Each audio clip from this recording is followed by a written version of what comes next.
বিচারের কাঠগড়ায় দাঁড় করানোর কঠিন কিন্তু প্রয়োজনীয় কাজ এই সরকার শুরু করতে পেরেছে। আর সেই নতুন বাংলাদেশ গড়ার ক্ষেত্রে শিক্ষার এক বিশাল ভূমিকা রয়েছে। সমাজে বৈষম্য নিরসন ও সমতা আনয়নে শিক্ষার কোনো বিকল্প নেই। সীমিত সময়ের মধ্যেও এই সরকার শিক্ষাক্ষেত্রে গুণগত পরিবর্তনের জন্য কাজ করে যাচ্ছে। আমরা এমন একটি শিক্ষা ব্যবস্থা গড়ে তুলতে প্রতিশ্রুতিবদ্ধ যেখানে সকল প্রায় 15 বছরের শাসনামলে, বিশেষ করে শেষ এক দশকে যারা রাষ্ট্র ক্ষমতায় ছিল তারা অবৈধভাবে জনগণের উপর শাসন চালিয়ে মত প্রকাশের স্বাধীনতা সহ সকল নাগরিক অধিকার হরণ করেছিল। তারা পরিচালিত এক সংবেদনশীল ও জবাবদিহিমূলক প্রতিষ্ঠানে রূপান্তরের গুরু দায়িত্ব বর্তমান সরকারের কাঁধে এসে পড়েছে।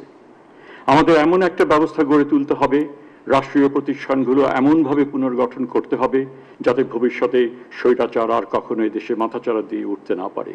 তাই জুলাই গণ অভ্যুত্থান পালনের এই দিনে আমরা সেই জাতীয় প্রত্যাশাকে সম্মানের সাথে স্মরণ করি এবং বছরের পর বছর বিনা বিচারে নাগরিকদের আয়নাঘরে বন্দী করেছিল।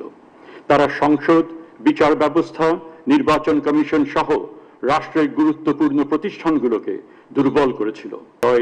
এই প্রশংসনীয় উদ্যোগকে আমি মন্ত্রণালয়ের পক্ষ থেকে আন্তরিক সাধুবাদ জানাই। বৃত্তিপ্রাপ্তদের আমি জানাই অভিনন্দন, উষ্ণ অভিনন্দন।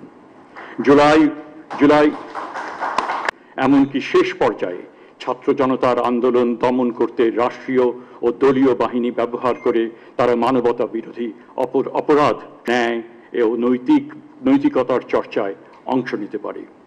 জুলাই গণ অভ্যুত্থানে তরুণদের গৌরবোজ্জ্বল ভূমিকার স্বীকৃতি স্বরূপ জাতীয় বিশ্ববিদ্যালয় প্রতি বছর জুলাই শহীদ স্মৃতিবৃত্তি প্রদানের সিদ্ধান্ত নিয়েছে।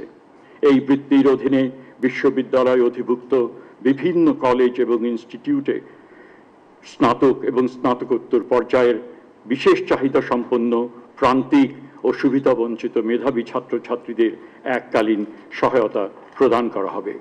এখানে বলা প্রয়োজন, জাতীয় বিশ্ববিদ্যালয়ে 32 জন ছাত্র, অধিভুক্ত প্রতিষ্ঠানগুলোর 32 জন ছাত্র এই গণ অভ্যুত্থানে আত্মবলিদান করেছে। এখানে এই বছর 725টি প্রতিষ্ঠানে 2040 জন শিক্ষার্থী এই বৃত্তি লাভ করবে। দেশের প্রায় 2.25 নতুন স্বপ্ন দেখিয়েছে। আমাদের তরুণের জন্য কেবল এই দেশকে নেতৃত্ব দিতে না পারে